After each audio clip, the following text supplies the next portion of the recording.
more than the slides that I have because I didn't know how to plan it, but I guess this is titled Breaking into the Video Game Industry, but that's kind of like, it's rough out there right now, so, you know, but yeah. Oh, I should turn this on. That's what I should do. Turning it on can make it work.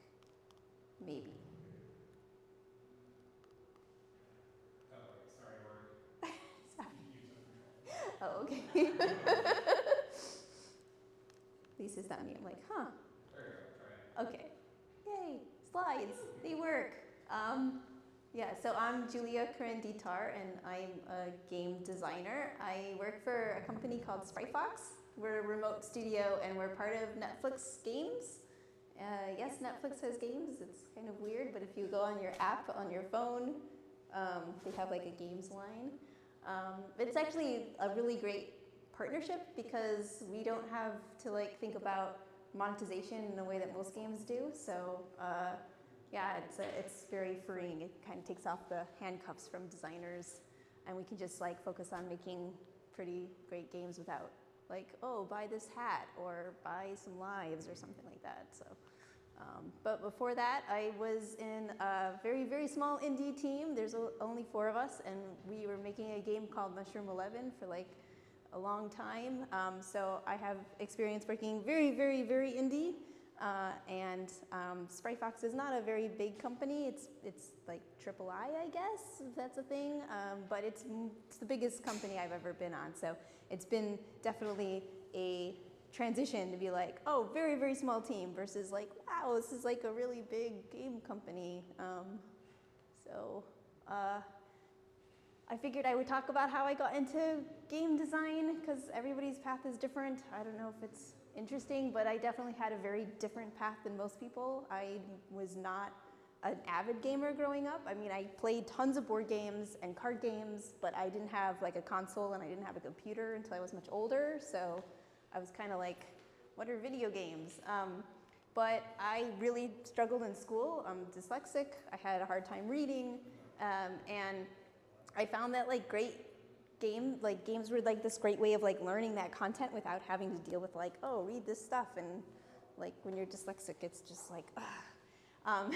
So like growing up, they would have like these like computer games that would teach different things, and I was like, this is great. They should just like make tons of this stuff. So I wanted to make educational games, and I found like this application in high school called HyperCard, which is like really aging it, but like that was like, I think Myst was made with it, and I was like, oh my god, this is so great. And I started to make like these like bio game, like biology game, like, oh, this is a phospholipid thing in like HyperCard, and I would draw these terrible like images, but I would like make these little interactive things, and I was like, this is just really cool. So that was, I guess, my foray into video games. I went to school for ceramics. I went to art school because I was like, oh, I gotta go get a real job. But I discovered Macromedia Director, which was like, oh, like this is HyperCard. I know, and this really dates me because it's like before Flash, so this was like really early days. And then I was like, oh right, I wanted to make educational games, and so for my thesis, I like went to a public school and I met up with some second grade teachers, and we talked about like what could help with like your curriculum, and they were like, oh, life science, and I was like, oh great, I made this like anyway. So I made a game using Macromedia Director. It's like a little like food chain game where you get to play skunk and you go around and you eat the like little world, and it was not very complex or anything, but I got to watch like 300 kids play it, and they were like really excited about it, and they were like playing my game, and it was just very shocking because it was like, you're actually enjoying something I made? Like, I was hooked. I was like, all right, I got to figure out how to make games, because that feeling of like watching somebody make and interact with what you make is just so cool, and it's just so rewarding. Yeah, so, but I had no idea about the video game industry. Like, I was like completely lost. I'm like going for ceramics and like stumbling upon like, yeah, so, but But someone from my college was like, oh, there's this like the IGDA, they have scholarships and you should apply. And I was like, sure, why not? I don't know what GDC is, but I will do that. But they pair you with a mentor, which is great, because like I went there and I was like, oh my God, this thing is huge. I have like way in over my head. I have no idea what I'm doing. I don't know. But that was actually a benefit because I didn't know who anybody was. So I could like walk up to anybody and be like, hi. And I was like, oh, I am just a student. And they're like, oh, I made this awesome game. And I'm like, okay. Like, so it made it a little easier to network when you're completely clueless. But yeah, so they pair you with a mentor, and it was really great because like I got to like get to know more about the industry, and I was introduced at the time to like something called the casual game industry, which I guess I put in quotes because it's a really weird term, but like 25 years ago, like there was not that many like, I don't know, I feel like the video game industry has just exploded. There's like so many like different studios of various different sizes, and you're making so many different types of genres and games and subject matters and all sorts of things. But at the time it was like AAA, or you're doing casual games. They were like things like, oh, Mahjong and Solitaire and Bejeweled and Diner Dash was this game that came out. Like it was sort of like everything that was not AAA. But I was like, this is cool. I love like Diner Dash and Bejeweled, so I was sold on it. And I applied to a game studio in New York City called Arcadium. They made Flash games. This was at first like downloadable PC games, and then they moved to like online games, so I made a bunch of online games. But that's sort of my crash course. And I didn't consider myself a game designer. I was just like, I made the art, I made the programming, and I tried to like stick it together. I didn't quite know what game design was at this point. So it took a couple of years before it's like, oh, game design is this other thing that happens, which is like designing it, and how does it feel, and how does it play, and what's the experience. So I was there for, I think, 10 years. And then after that, my husband, he started a company, and he had the prototype for Mushroom 11, and it was getting really big, and I was like, oh, I want to help you.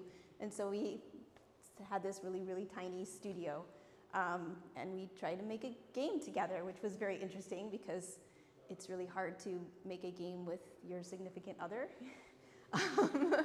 But it worked out, and it was definitely a lot of experience with like learning about like, oh, you have to do everything now because you're 2 people or 4 people. So, and then after that, I worked at a company called the Game Agency. They did educational games, and I was like, oh, educational games, the thing I wanted to do forever. And then it was like, oh, it's really hard to make educational games.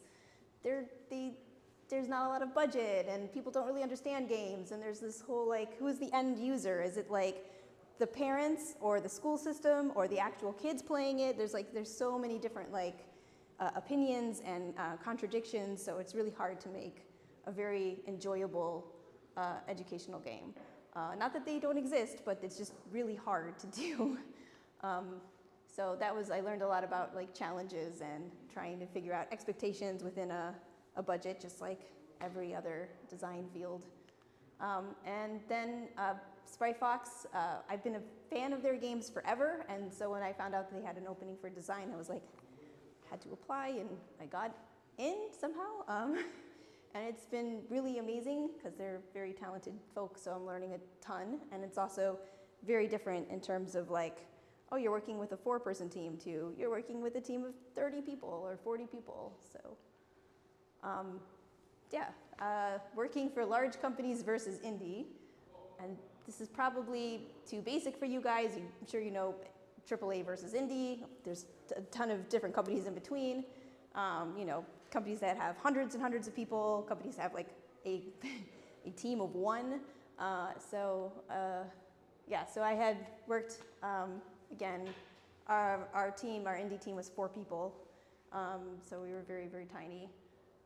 But it's really great. You get like creative freedom and ownership, right? So if like you really feel passionate about like your your project or your art form or the message or story or theme that you want to talk about. It's, you know, it's a way that you have complete ownership over that. You can make all the decisions that you want, and you have all this creative freedom. You can take really big risks, and you can make boundary pushing games and mechanics. So like Mushroom 11 was like this really weird puzzle platformer about a fungus that grew around you. You were like deleting parts of yourself and growing it. It was just really experimental and fun to make, but this would be really hard to make if you were, you know, you had to support a team of like 100 people, right? So it's not that like big companies can't take risks, but it's just, it's a little bit harder to do when you have a whole bunch of people on your team and you're trying to like have everybody be on the same page and everything. So that's kind of the advantage for indies.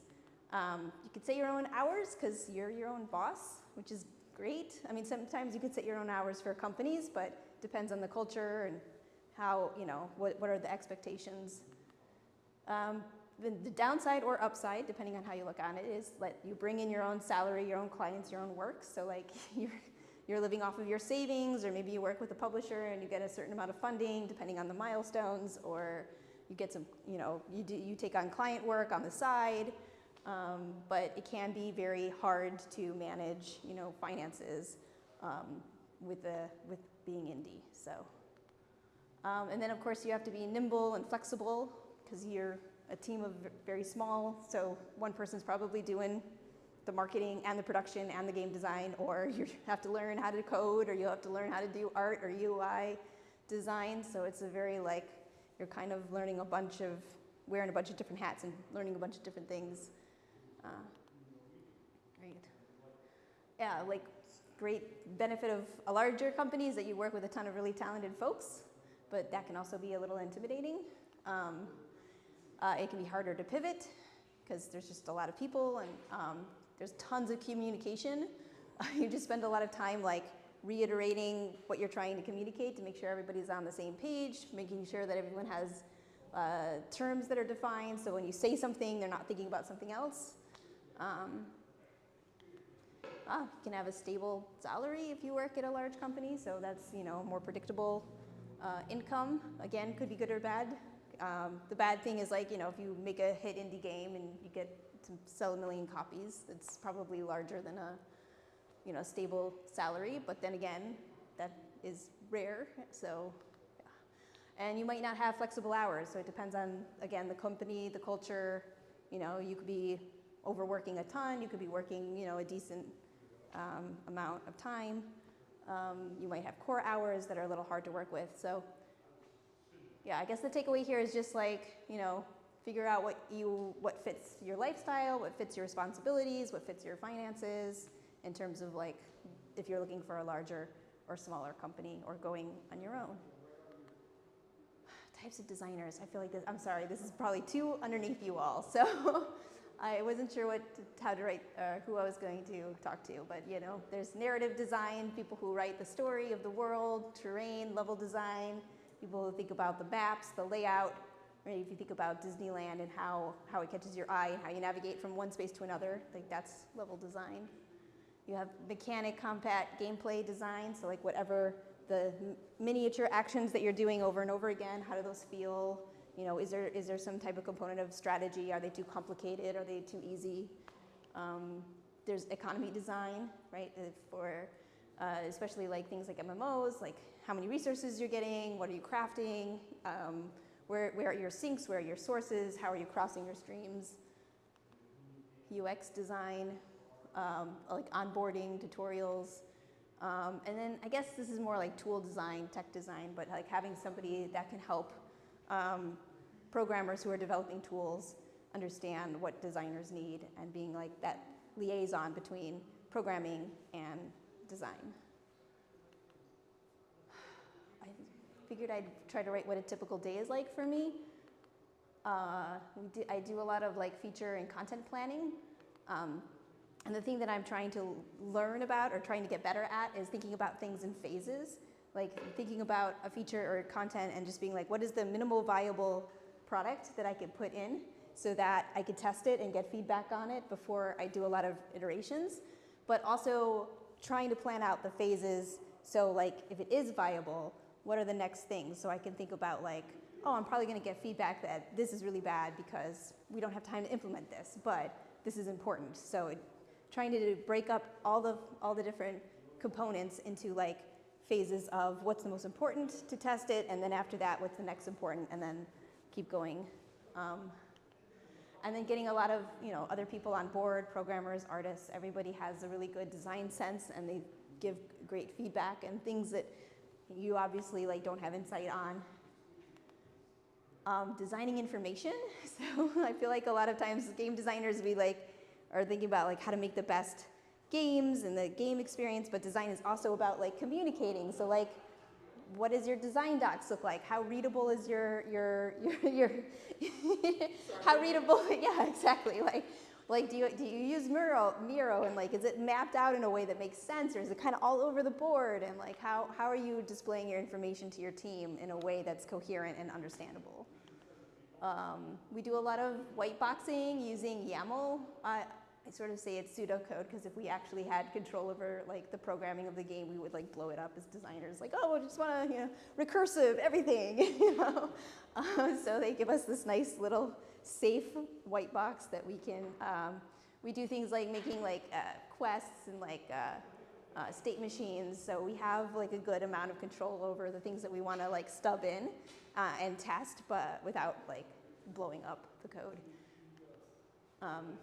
And then this is one that I'm also trying to learn about, which is complaining about tools and process and pipeline, which is kind of counterintuitive, but like sometimes like designers were just like, oh, we'll figure it out. We'll like suffer through it. And most of the time it's like, oh no, if you complained about it, we could have made this thing for you. And then like your whole process would be better. So it's just like, again, giving feedback to the whole team on like, hey, I'm struggling with this. Could you like, do you think you can, help me out? What's a better way to do this? And they're like, oh, I can make a tool in 3 seconds, so you don't have to copy 500 lines of code or, whatever you're doing that's weird. So, and then again, getting a ton of feedback and processing that information. We do weekly play tests, and then it's just like going through that feedback and trying to analyze it and being like, oh yes, that makes sense because this phase isn't in yet, or oh, I didn't think about that, or how do we solve this problem?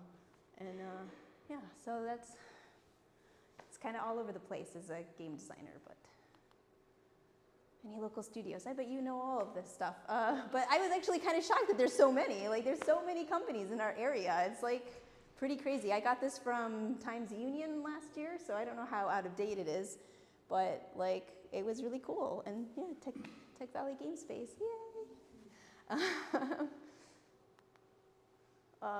What can I do if I want to make games now? I think this is probably too beginner for you all. You all know this, but like Twine, Construct, Game Maker, and then these are the more heavy lifting engines, but yeah, Roblox, Minecraft, making mods, just making a bunch of stuff. But I feel like most of you are probably already in the industry, or at least in college, that you've already made stuff, so what do you want to do? Indie development. Yeah, I mean, indie, well, if you have questions about indie development, I'm happy to tell you. But I think in this one, I was just like, oh, here's some events, because stuff. But one thing is for Untamed, for Mushroom 11, it actually came out of the Global Game Jam. So doing those game jams are like really useful and can be pretty life-changing. So Tech Valley Game Space. Yeah, this space is really awesome. This is, and then I put resources for game designers, but again, I think you probably all know this, GDC talks. There's a conference called Polaris, which is like a game designer think tank in Montreal, and they have papers and they post them, and they're pretty cool. Bunch of books and podcasts, but so probably the best is just questions, because I don't want to, if you have any specific questions or want to know anything about game design or indie development, it might be outdated, but I'll try to be. Did you ever go to GDC and ever take any of the game design workshops? I never took the game design workshops, no, but I've been to GDC a lot. The first one was on the scholarship, and then after that I was a CA for 7 years in a row. It's kind of cultish. They kind of just, it's a big family. It's all nice and friendly though. But I never did any of the workshops. but I hear they're good. I mean, they sell out, so I don't know. I participated in one many years ago, so I don't know if it's the same now as it was then. And it was, considering I already had many games under my belt, it's totally informative.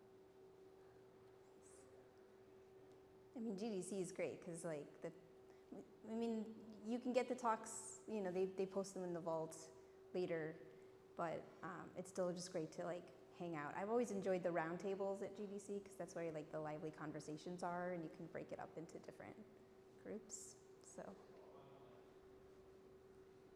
yeah. I was just wondering if we could talk a little bit about the funding and marketing aspects of Mushroom 11. Yeah. Yeah. Yeah, so we were lucky that we got a lot of people that noticed the prototype early on. I think like Jonathan Blow was like, oh, there's this weird game, and that kind of like opened a lot of doors for us. So for us, we were self-published, so we didn't have a publisher. We went with Indie Fund, which is a group of fairly successful indie developers that have a fund, and they basically loan you the money and you have to pay it back. So it is kind of like a publisher, but not in the same way that they're not going to be like, where's your milestones, and I don't like this character. So, and we went with it also because of just the naming. Like Indie Fund they have a lot of like really successful developers, and they will advertise. So that's part of our marketing.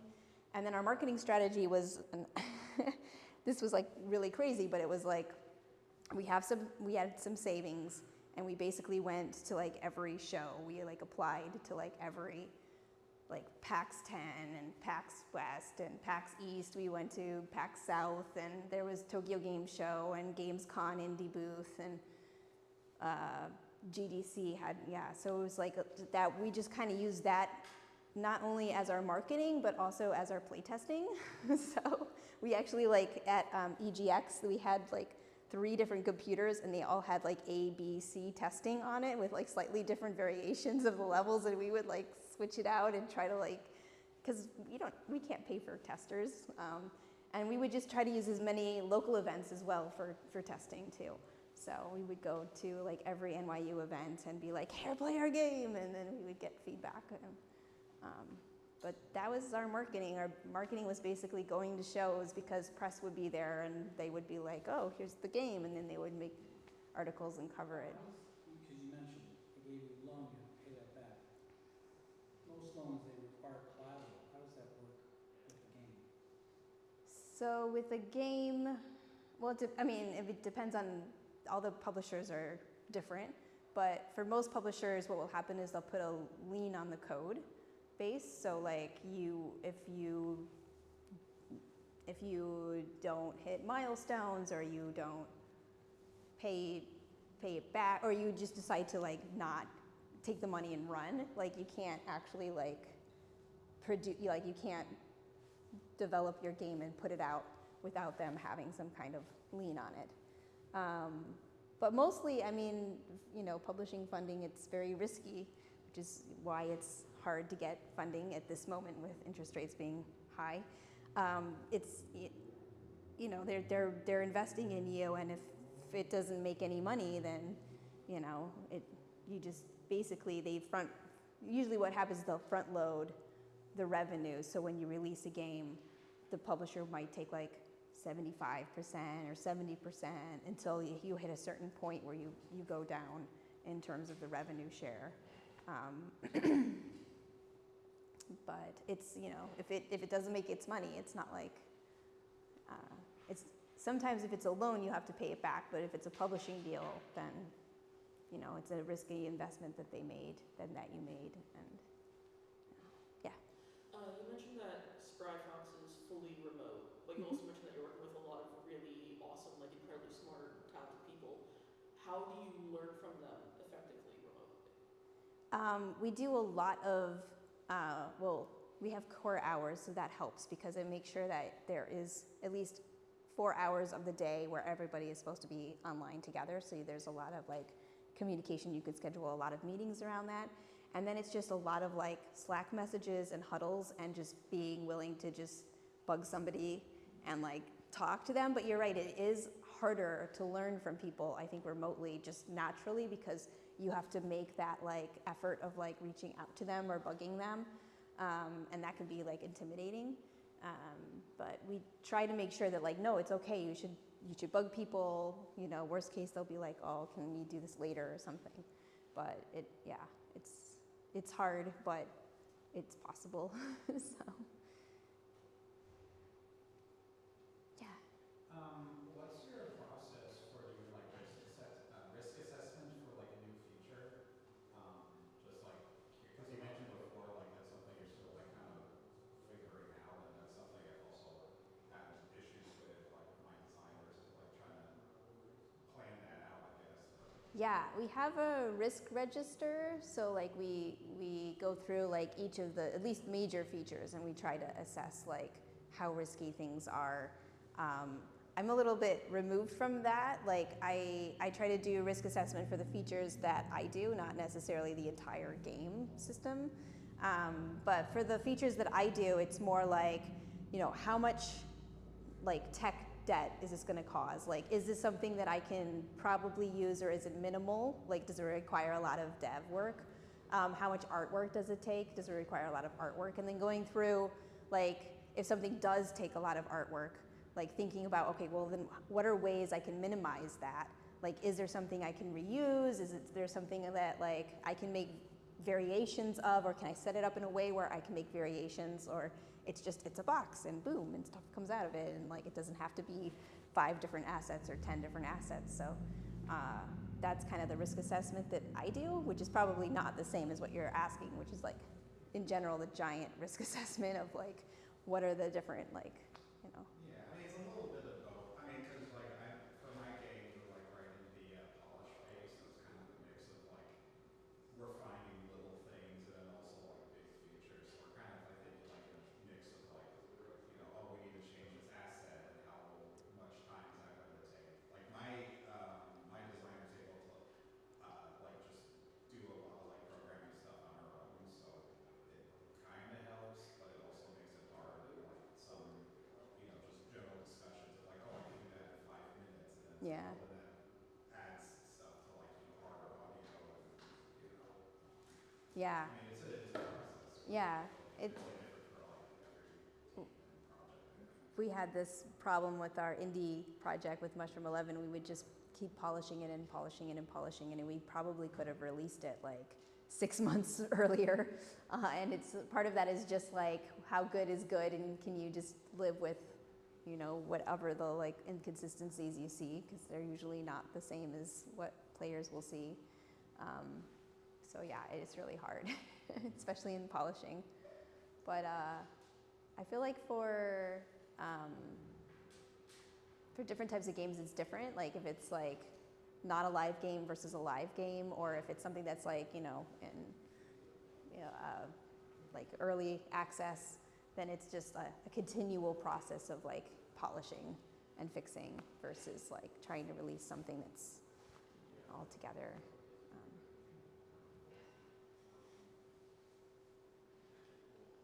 Yeah. I guess this is kind of like a broad question, but what is like something that you learned from working on such a small team that you feel like you wish like other small teams would know, like something that you would impart on them from your experience, like something that you think was really crucial that maybe like small teams might not be thinking about? Production. You're right. Production is really hard. It is really hard for small teams. And part of that is just because, you know, again, when you're indie, like you have that flexibility to like polish the hell out of something, because like, you know, as long as you can manage with whatever, you know, if you have like contract work keeping you alive money-wise, or if you have like you know, enough publishing funds to live off of for a bit, and you can keep going. But it is, yeah, that's probably the biggest one. The second one is like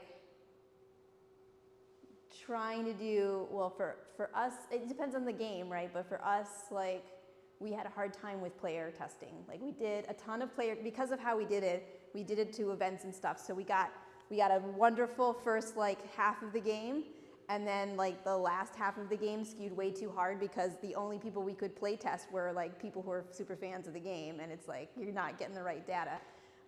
So trying to figure out like what a better way for play testing is for like later content. But again, like it depends on the game system. If it's a predictable system that you're working on, then you don't have that pressure as much. But yeah. Well, that was good, thank you. Yeah, okay. Yeah. My word is weird. I'm curious about your, like you said you started as like more like a visual artist and then you sort of worked your way into designing. Is, words, It's okay. I think there's something I struggle with is like working in like doing like the art part, which is something I really love, like as a professional like job sort of situation. I find myself sort of like getting crushed internally, working on it at my own time, you know, where it becomes harder and harder to work on my own sort of stuff that I love when I'm doing it professionally like all day, and that sort of like bums me out real big. And I'm wondering like if your path to designer maybe is like a, I'm just curious if that was sort of something similar where you could transform what you're working on professionally into something that you can, that doesn't quite necessarily sap the stuff that you enjoy out of it. That was a weirdly worded question. No, it is totally makes sense.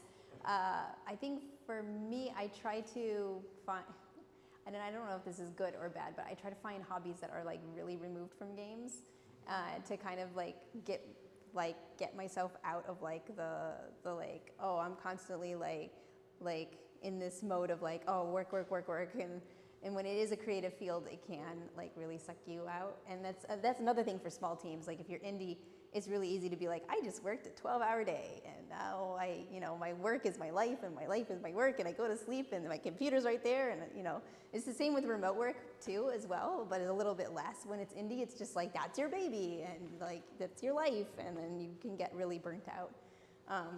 But I found that like doing crafts like pottery, I do a lot of quilting as a hobby, and I do canning and gardening, and that just like gets me out of this screen, and it just like allows me to just like put my creative energy in something that's very different. I don't know if it's good or bad, but at least that's kind of how I try to handle the separation.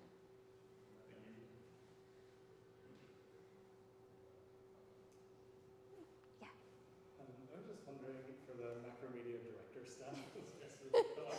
I love like flash game scene, and that's a lot of like the early indie stuff that I did. And I'm beginning to like early multimedia games as well, like Hypercard. I've seen like good preservation of things like Flash and some Hypercard games. Is there an equivalent thing for like macromedia director, or is it just like? I don't know. I was just curious. I don't know. I know that like the Strong Museum has like tons of, they try to preserve everything, right? Or not necessarily like every internet, but like games, they have like all these old computers, and they have like they try to keep and maintain so you can play the games on those systems. But yeah, I feel like it's weird because it's like half of my career is like doesn't exist anymore, like it's like I made all these Flash games, and like there's no way to see them or capture them or show them. It's something that's very odd. I don't know if that's like a common thing or not, but it's just like, oh yeah, half my portfolio doesn't exist anymore. Yeah. My question is about working in a larger studio as a designer and having, like, so you may have different features that you really want to champion that may not fit within your scope, or it may be more risky. And how do like you as a team come together and determine which things are worth taking a risk on versus you'll leave it for next time, or Yeah. and when, like, how do you know when to push and when to leave it? We have weekly meetings where we get together, and we just like, it's mostly like open conversations about all different types of design problems or what we're working on or status updates. But sometimes those things come in where it's like, oh, I wrote this feature, I would really like it. And sometimes it's like, oh, that's already like slated in the milestone in some way, and so it's just about like, you know, taking that energy and like either being like, oh, can we hold off until X, Y, and Z hits, or it can be like we have a thing for the whole team called a feature dream, where people could just be like, I really want this in the game, or I really want this feature in the game, and sometimes we'll like, you know, we'll try to like earmark it, but a lot of times it's also like, you know, if there's like a feature that's like really, really risky or something, I guess it's like probably not going to make it. It's either like, well, what could this do instead that could be simple? Like, what is the thing you're trying to get at? And like, is there a simpler way we could do it? Or is there a way we can incorporate it in some other feature?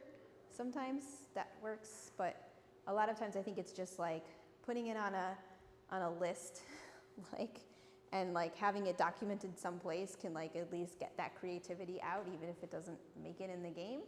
And then the game that we're working on is a live game, so I think that there is a lot of like room for like, there could be a lot of work afterwards, after it launches, so it's just like, if there are features, then we can like slate them for like, oh, a year down the road, maybe, when we have these systems in, or a year and a half, or whatever, but it is kind of just pushing it out, so.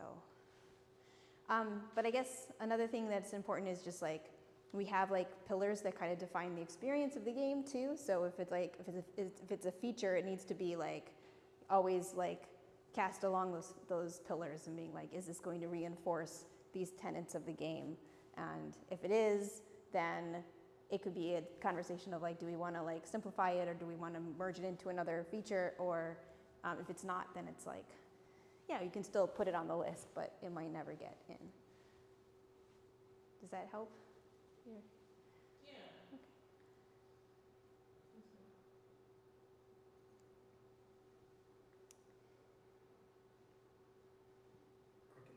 Crickets. Crickets. Actually, about Netflix, because I've seen headhunters trying to get work, hired for Netflix for making games. But did your team go as a group and get hired, or did you individually get? They got acquired. So I was working for Spryfox before it was Netflix. So yeah. And it's interesting because we're trying to keep our culture. Like, we have a really great culture at Spryfox, which is very like trusting and open. And one thing I have to say about our studio that I've never worked at a place like this before, which is like, we're really anti-crunch and we do whatever we can to avoid it. And the producers really take that seriously. And so I think we're trying really hard to preserve that, because it can be really hard when you merge with a larger company, but so far that has been really successful. They've been like backing off and letting us just, do our thing, make our game. So that's been nice. But yeah.